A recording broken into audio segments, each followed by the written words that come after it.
Hi everybody and welcome to the BTEC Business Induction session. My name's Miss Philbin. I'm one of the heads of department of business, and I'm going to be giving you a bit of an overview about what happens in BTEC Level 3 business.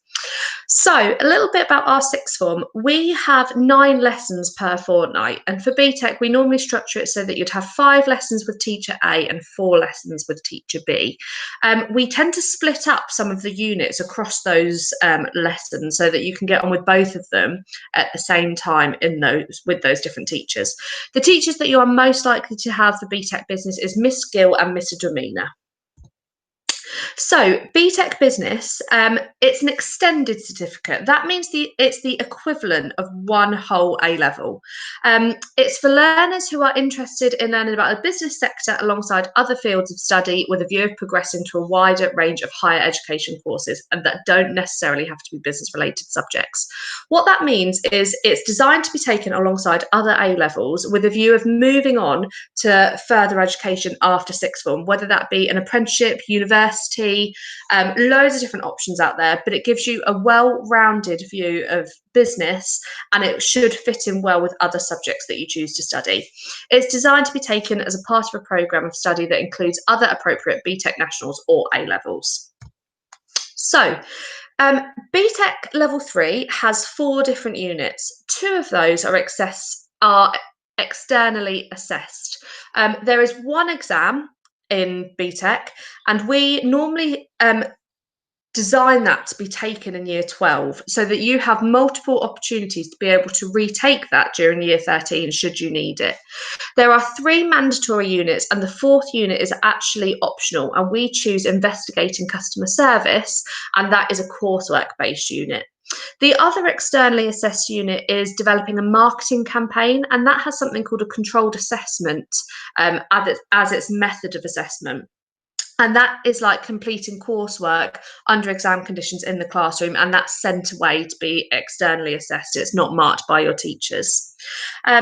You have the options to resit these modules to be able to boost your grade up if you're not happy with what you've got first time, which is one of the brilliant things about BTEC.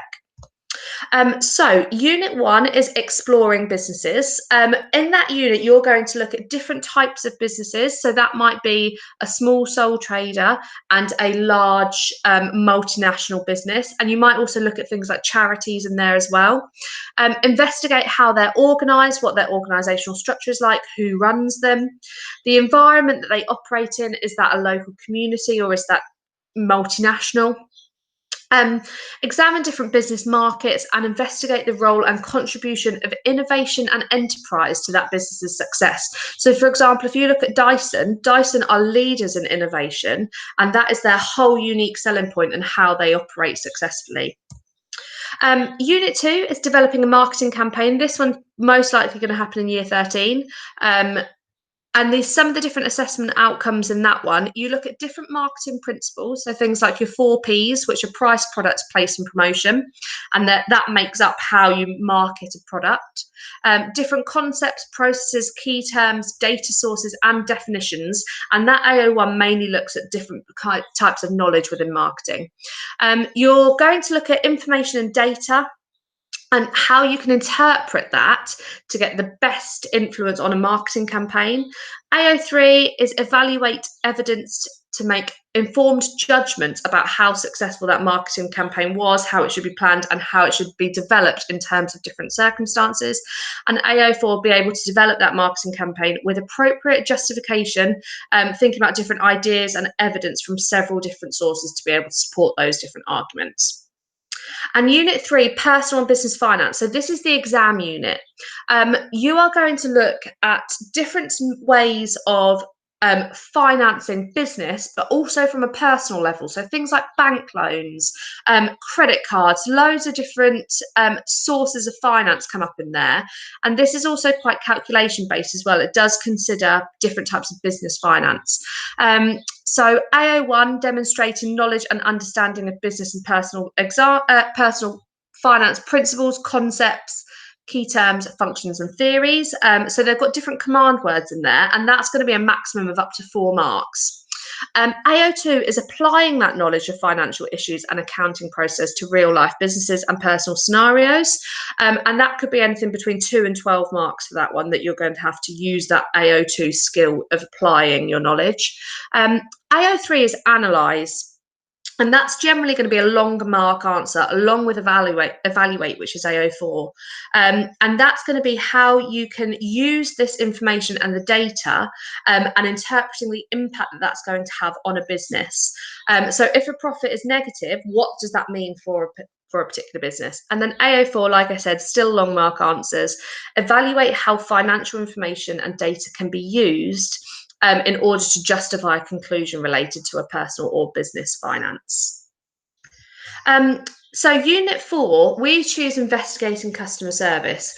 This is a optional choice. You have to complete that Unit 4 unit, but you can pick something different as a school if we choose to, if it suits a cohort better. So other potential options could be recruitment selection, market research, the English legal system, and work experience. So that's going to be chosen by your teachers if we feel that something would be better suited you as a cohort. Other points, you do not have to do business GCSE to be able to do business, BTEC business. You do not need to have any other business knowledge. We start again from the beginning. So don't be concerned if you haven't done business GCSE. You need to be aware of a range of local businesses and larger businesses and what's happening in the local area. So things like charities, what's happening around you. You know, you could pick Shefford, just for example, or you could go Bedfordshire to be able to get a bit more of an understanding. Hopefully 3 units are going to be completed by Christmas in year 13. And what that means is you're more likely to have time to focus on your final exams for other subjects, particularly if you pick A-level subjects, as they're going to be assessed normally in the May, June via exam, whereas hopefully you'll be done completely by then. So some expectations from the business department. We expect full attendance. If for whatever reason you cannot attend a lesson, please speak to your teacher and get the catch-up work. That's your responsibility to make sure that you are getting that work and completing it in your own time. Both classwork and homework should be completed on time. You will try your best. We are incredible as a department at trying to get the best out of our students, but we need to make sure that you're giving it your best as well. Show an interest in the subject, reading around the subject, catching up on any work that's been missed, respecting staff, fellow students and property, and seek help with academic or personal issues before they develop into more serious problems. That one's a really important one. Come and chat to us. We're all really approachable. Anything that we can help with, we are more than happy to help. So I'm going to put some links up to this in a Word document, but I would like you to have a go at completing this biz quiz, find out what you already know about businesses that have been in the news.